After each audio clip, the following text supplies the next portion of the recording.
All right, everyone. Thanks so much for joining us this morning here on Atlanta News First Plus for Weather Where You Are, where we are going to talk about the month of March. Of course, ended yesterday, and now here we are in the new month of April. And March was an interesting one. It was definitely a wetter month. It had its very warm days as well. And we're going to kind of take you through some of the numbers and where we sit when it comes to temperature versus average, and we'll also take a look at what to expect over April, of course, now as we enter into this new month, and we'll take you through the forecast for this upcoming week because it's a little bit of a roller coaster this week. So first, we are going to talk about March and what exactly it all entailed. So the average temperature for the month of March, when you looked at the highs and averaged them all together, was 68.4 degrees. Now, normally that's 65.9. So I know that doesn't seem necessarily significant, but the way you have to look at temperatures on a big scale, like temperature for an atmosphere, is kind of like temperature for your body. So if your temperature goes up just a couple of degrees, you have a fever. Kind of the same thing when it comes to the atmosphere. So while those few degrees doesn't seem necessarily super significant, it is in the terms of weather. So we were definitely warmer than average. Now, we did have a handful of cold days. In fact, I'm actually looking at data right now from the National Weather Service, and it looks like our coldest morning was 33 degrees set on March 19th. So the morning of March 19th, that was our coldest morning. Our warmest afternoon was 81 degrees on March 14th.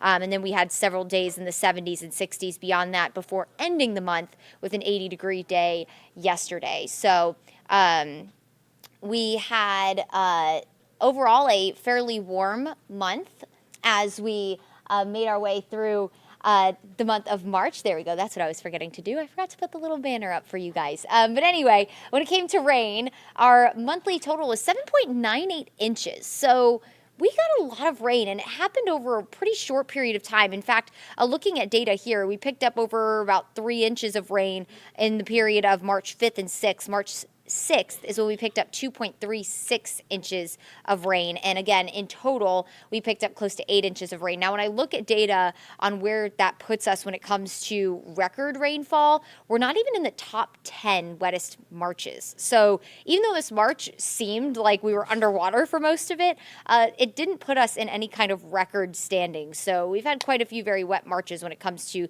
the scheme of all the decades of records that we have. But a normal March, we pick up just about 4.68 inches of rain. So we definitely exceeded that. Now, when it comes to the month of April, I'm going to put this full here just so it's a little easier for you to read. And take that banner off for you guys. So there's a lot of numbers on the screen here, but this is going to take you through kind of the gist of April and just some really interesting numbers. So the warmest April we ever had, when you take the average highs, is 67.8 degrees. So that's when you take every day in April, every high temperature in April, all 30 days, and you average it. We look at about 67.8 degrees. Now, the coldest was 66.7 degrees. Now, remember what I said, just a couple of degree difference in terms of the atmosphere. That makes a big difference, just like it does to our body. Now, the wettest April ever on record, 11.86 inches of rain set back in 79. The average, 3.81 inches of rain. So that's what we typically pick up in the month of April. So not our wettest month by any stretch of the imagination. Our average high today, 70 degrees, and that'll bump up 7 degrees closer to 80 by April 30th. Oof, I'm excited. I'm excited, y'all. Our average high goes closer to 80 by the end of the month. So that increases by 7 degrees over the course of 30 days. Our sunrise this morning at 7:25 and our sunset just before 8 o'clock. But by the end of the month, we're going to gain just about a little over an hour of daylight, and we'll have a sunrise at 6:49 and a sunset at 8:20. And our sunrise actually is going to go after 8 o'clock, 8:01 on April 5th. So just a few days before our sunsets start to go after 8 o'clock, which is something interesting. So there's kind of just a general scheme of what April generally brings us, and we'll see how the month unfolds. Right now, it looks like while we're off to a warm start, highs today heading into the 80s, we are going to have a cooler than normal setup over the next several days. So we have a cold front moving in tomorrow. That's going to give us a first alert weather day, kind of giving you a heads up that some changing weather is on the way. It's going to bring us the chance for storms, also bring us some much cooler air. Now, a cold front in the winter obviously will knock us down a lot cooler than a cold front in the spring, but we'll have about a 20-degree drop of temperatures. Again, our average high right now, 70.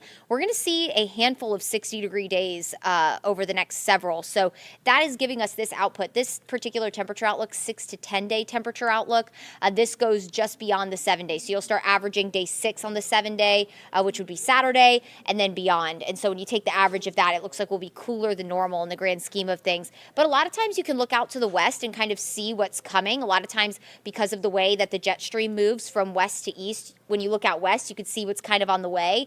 And it does look like we'll have some warmer than normal weather on the way as we head into the second week of April, heading into more so the 10th into the teens time frame, so the second week of April.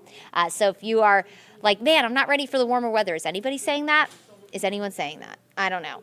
It looks like this week we will have some cooler than average temperatures on the way. So let's talk about it. We do have a first alert weather day tomorrow night, because of a cold front. So essentially what this is telling you is, hey, this is a heads up that the weather is going to change. It's going to have some sort of impact on you. That's why we do the first alert weather day, to give you a heads up that, hey, the weather is going to impact you in some way. It's going to change and could just cause a disruption in your day, or maybe the potential for severe weather as well. Definitely want to give you a heads up to that. And unfortunately, that's what this looks like.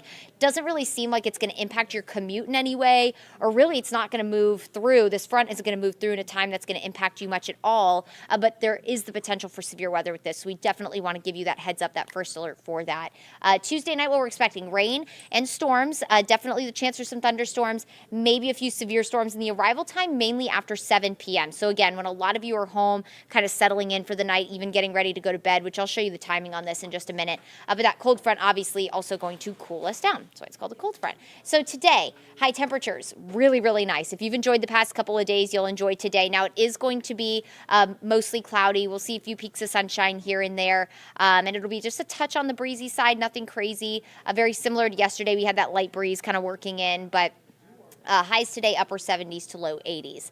Now, let's take you into tomorrow. We'll stay dry for your morning commute. Cloudy skies, going to be very mild again tomorrow morning in the mid 60s. In fact, we could potentially tie a record low. So sometimes when the lows are super cold in the morning, our overnight low temperatures are super cold, we break records. Well, we can also break records in the opposite regard when we wake up to temperatures that are so warm. It is the warmest overnight low temperature, if that makes sense. Sometimes that's a little hard to describe, but if we wake up at 65 degrees tomorrow, if that's as cool as we get tomorrow morning, then that will tie the warmest overnight low temperature for April 2nd. So something we'll be watching to see if we could tie a record or even break it tomorrow morning.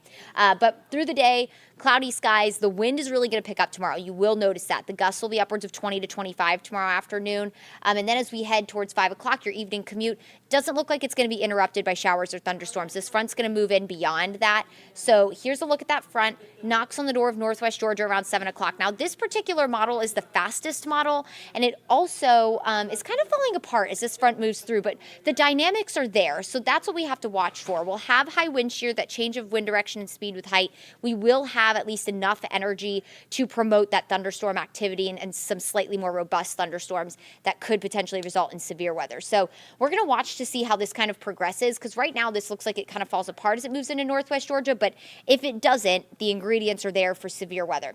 As we head towards 9 o'clock, that front continues to sink south, again, kind of breaking apart. Everything becomes a little more cellular at this point. So by 11, notice places like Carroll County impacted by this front, with rain kind of becoming a little more widespread. It's almost like this front has more moisture to work with as it moves further south and really takes advantage of that, bringing rain and a few rumbles of thunder overnight. This is at 1:30. So as you are sleeping Tuesday night through Wednesday, going to bed Tuesday night when you're sleeping, you'll hear rumbles of thunder outside your window. And again, maybe an isolated severe storm as well. And then the good news is by Wednesday morning, as you are getting ready to go back to work on Wednesday morning, all of this is out of the way. So our first alert weather day for late Tuesday night into the overnight hours, where storms will be possible, rain will be likely, and maybe a few severe storms. In fact, here's the latest from the Storm Prediction Center.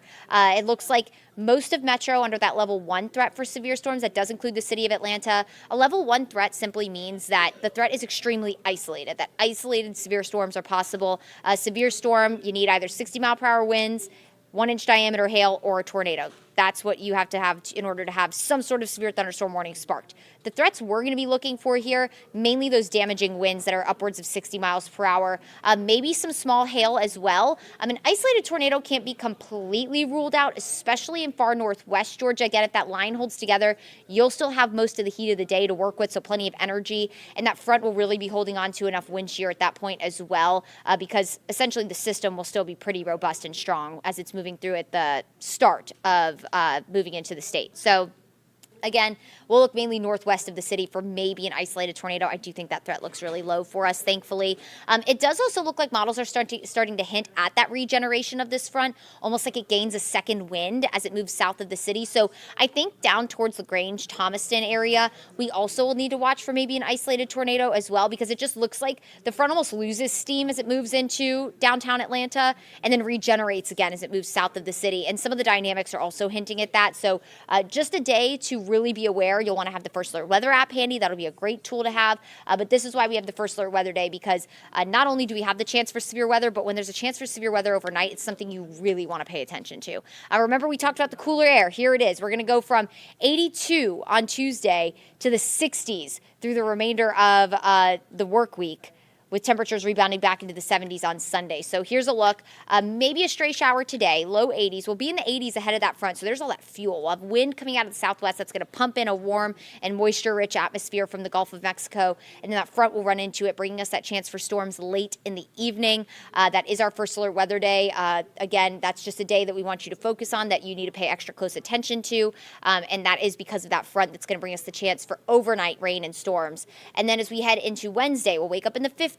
Highs only in the low 60s. So where we're going to wake up tomorrow, when you walk out the door tomorrow morning and it's in the 60s, that's where the high temperature is going to be on Wednesday. So much cooler, also very windy on Wednesday. And then we're going to wake up quite cold, upper 30s to low 40s for Thursday, Friday, Saturday morning, with highs only in the 60s. And it looks like we'll bump back into the 70s on Sunday. So Sunday will be a really, really nice day. And honestly, the second half of the week won't be bad. We'll have a lot of sunshine with those 60s, but definitely cooler than what we've had the past few days. All right, everyone. I appreciate you spending some time with us this morning here for Weather Where You Are. We do this every day at 11:30, so we always appreciate you joining us, and I hope you make it a great rest of your day.